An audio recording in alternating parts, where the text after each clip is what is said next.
تو میں نے دیکھا کہ کھجور کی رسی میں ایک کالے رنگ کے شخص کو لوگوں نے پرویا ہوا ہے اور مکے کی گلیوں میں گھسیٹ رہے۔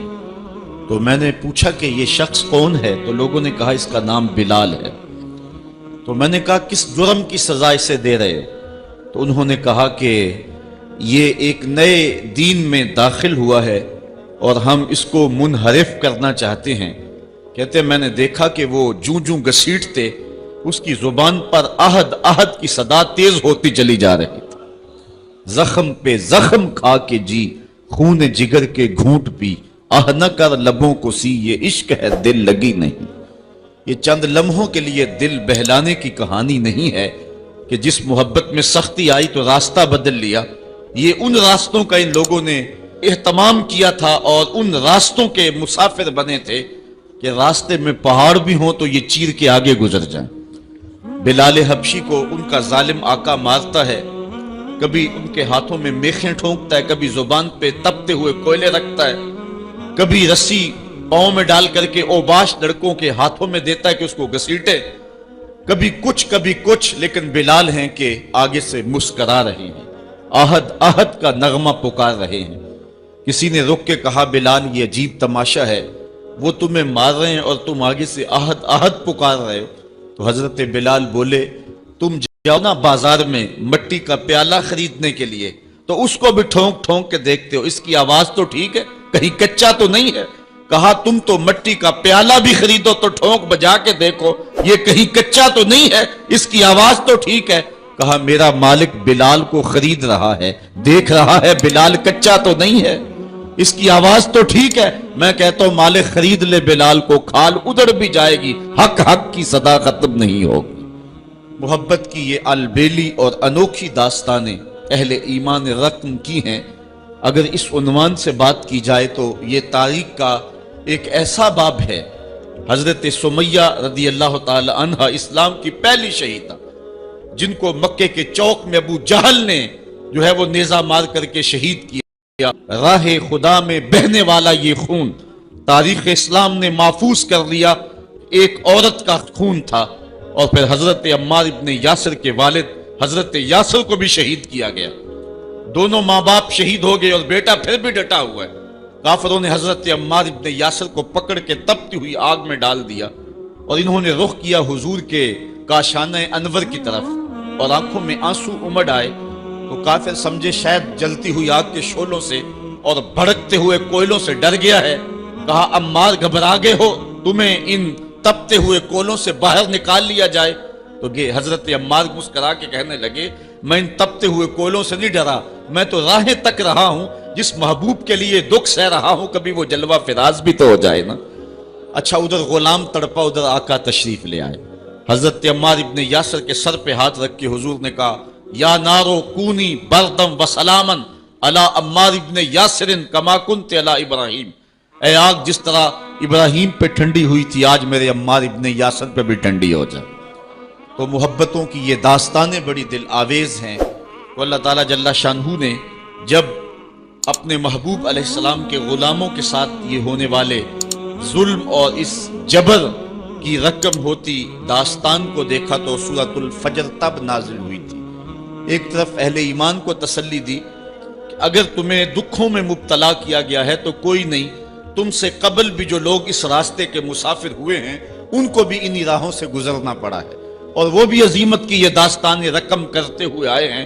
انہوں نے بھی جو ہے وہ سولیوں پہ اور فصیلے دار پہ اپنے سروں کا چراغاں انہوں نے بھی کیا ہے اور راہ حق میں ہر دکھ اور ہر تکلیف انہوں نے سہی ہے، حتیٰ کہ زنجیروں نے ان کی ہڈیوں تک جو ہے وہ نشان چھوڑے لیکن پھر بھی وہ راہ حق سے منحرف نہیں ہوئے۔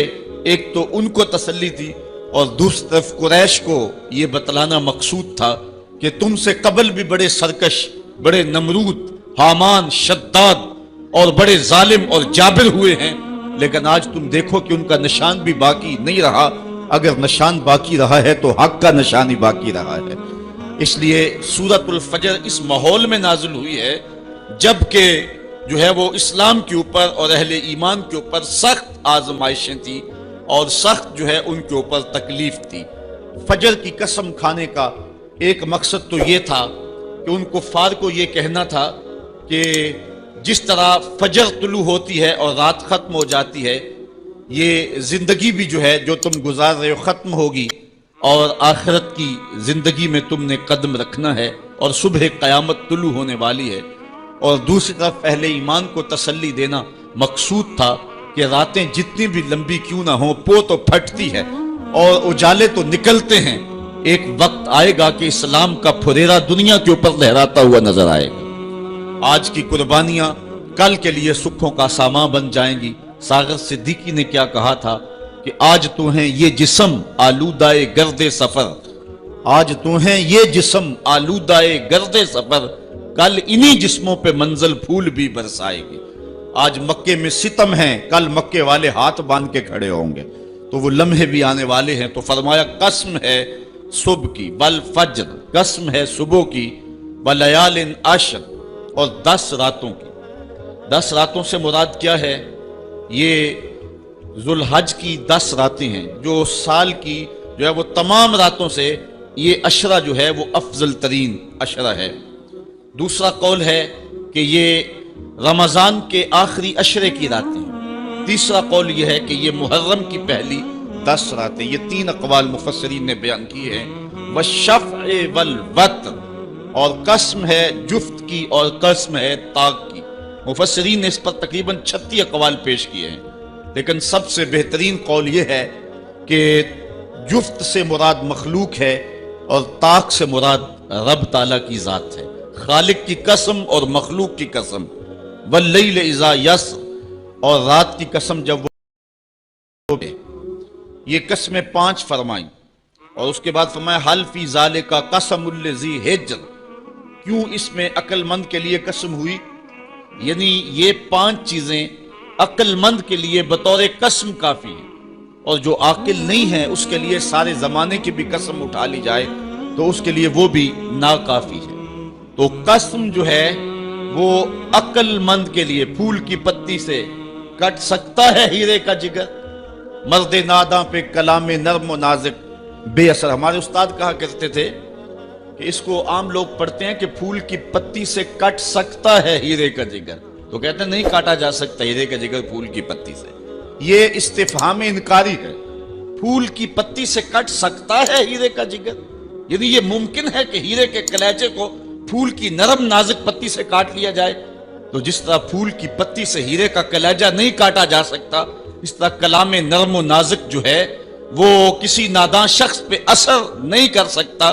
اللہ تعالیٰ فرماتا ہے کہ یہ جو قسمیں ہیں یہ عقل مند لوگوں کے لیے جو ہیں وہ نافع ہیں، اور جو بے وقوف ہیں، جو حماقت کے مارے ہوئے ہیں، ان کے لیے اس میں کوئی فائدہ نہیں۔ اسی لیے کہا گیا یُضِلُّ بِهِ کثیرا وَیَہْدِی بِهِ کثیرا۔ قرآن سے بہت سارے لوگ ہدایت پا جاتے ہیں اور بہت سارے لوگ قرآن سے گمراہ بھی ہو جاتے ہیں۔ اصل قصور ان کی اپنی عقول کا ہے اور اپنی بنجر زمین کا ہے۔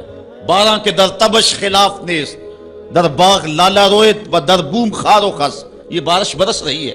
سعدی کہتے ہیں کہ تباہ میں مخالفت نہیں رکھتی، لیکن یہی بارش جب گندگی کے ڈھیر پہ ہوتی ہے تو بدبو پھیلتی ہے، تعفن پھیلتا ہے، اور یہی بارش جب باغ میں ہوتی ہے تو باغ کے اندر پھول کھلتے ہیں، گلے لالا مہکتا ہے، یاسین اور نسترن کی بہار آ جاتی ہے، تو بارش وہی ہے۔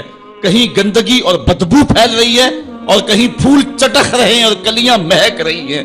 قرآن تو اجالا دیتا ہے اور قرآن کی قسمیں من میں یقین اگاتی ہیں، لیکن کچھ لوگ گمراہ ہو جاتے ہیں اور اسی قرآن کو پڑھ کے کچھ لوگ ہدایت کے اجالے پا جاتے ہیں۔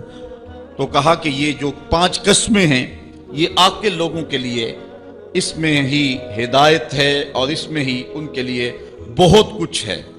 جس طرح فجر کے بعد حشرات الارض بلوں سے باہر نکلتے ہیں اور سوئے ہوئے انسان پھر دوبارہ جاگ پڑتے ہیں، زندگی میں ایک دم پھر ایک لرزش پیدا ہوتی ہے اور حیات نو کے آثار پیدا ہوتے ہیں، اس طرح مرنے کے بعد پھر لوگ دوبارہ اٹھائے جائیں گے۔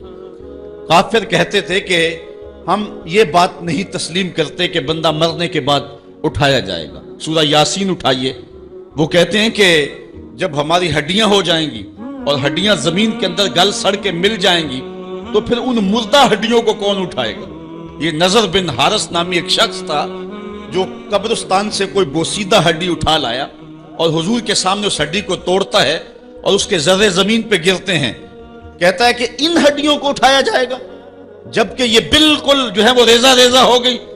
اللہ تعالیٰ قرآن مجید میں فرمایا کہ یہ کہتے ہیں کہ ان ہڈیوں کو کون دوبارہ زندہ کرے گا.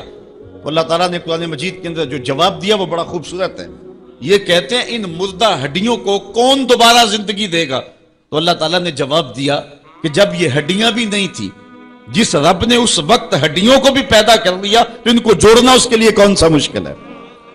اللہ جس نے ان ہڈیوں کو تخلیق کیا، نئے سرے سے ان کو پیدا کیا، تو اب ان کو جوڑ کر کے انسان کی شکل میں کھڑا کرنا اس کے لیے کوئی مشکل نہیں.